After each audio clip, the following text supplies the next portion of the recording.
do appreciate it. And for the people that haven't gotten it or on the fence of buying it, now it's time to buy it, guys. I'm going to go ahead and do a half off promotion for the rest of the month.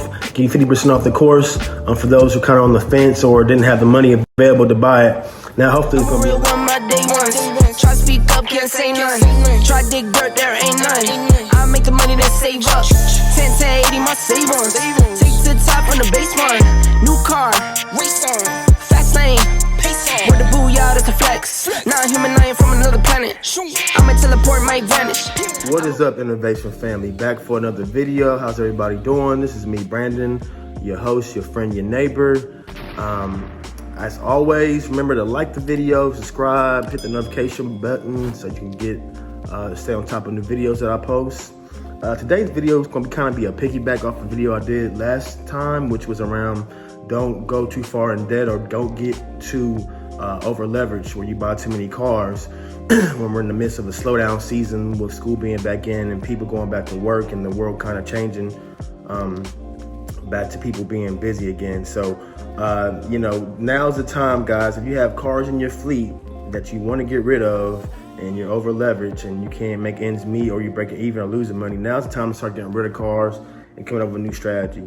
So I just want to talk about the best way to go about getting rid of cars and kind of the strategy you should take. So for myself, I'm doing the same thing too. So cars that haven't performed well over the last 6 months to maybe a year, I'm gonna look at maybe getting rid of or seeing if they have any equity in them.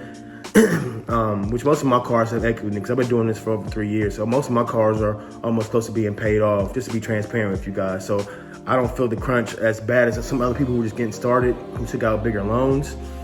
Being I got 3 years of, doing this and paying the cars down, I don't feel the crunch or the pressure, but I still got to run a business the most sophisticated way that makes the most sense. So for me, I'm doing the same approach in terms of looking at cars that haven't produced that well over the last 6 to 12 months and possibly getting rid of cars and downsizing.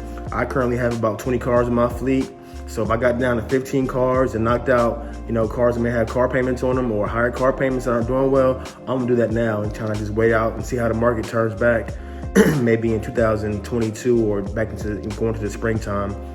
I think right now, probably for the next, 3-4 months, it's gonna be tough in terms of the Turo slowdown and the market's changing with people going back to school and getting busy again with life. So people aren't gonna be out and about as far as traveling and doing this. And also too, with, a lot of my clients years ago were corporate people too that traveled into Atlanta for work, but that slowed down a lot too with, the budgets and a lot of companies are coming back on travel. So the best way to sell cars is for what I do is I try to sell them privately first through myself, like through Auto Trader or through Craigslist or Facebook Marketplace. I think that you probably get the most money, but with the market being the way it is as far as the car market, you might get top dollar. Even you go to CarMax or you go to a car dealership and just get an appraisal. It wouldn't hurt to go, spend an hour or so at a car dealership and see how much your cars are worth to see if you can, get rid of it that way too, if you want to break even or maybe take a little bit of a loss to get rid of the car. So that's gonna be my game plan. Auto Trader, Craigslist, sell it myself, see what the market bears as far as those platforms, or go to a car dealership to see how much they're willing to pay directly, and not have to worry about doing anything at all as far as trying to sell it on my own. So just something to think about, guys. Just I'm just dropping some seeds and just for you guys to think about the best approach to getting rid of your cars and what to do. And again, I'm not trying to deter anybody from not starting on Turo, because the people who are starting out with 1, 2, 3 cars, you guys should be fine, because you can, you're starting out smaller. This is more people that have bigger fleets, like 5, 10, 15, 20, 25 cars, and how should you scale down so that you can try to make ends meet for the next couple months or even, 6 months while the market kind of resets itself. So that's today's video, guys. Guys, comment, chime in, let me know what you guys think. I'm here to help you guys out. Just look forward to your feedback. You guys have a good day. I'm a real one, my day ones. Try to speak up, can't say none. Try to dig dirt, there ain't none. I make the money that save up. 10 to 80, my savings. Take to the top on the base one. New car, race on. Fast lane, pace on. Where the booyah, that's a flex. Not a human, I ain't from another planet. I'ma teleport, might vanish.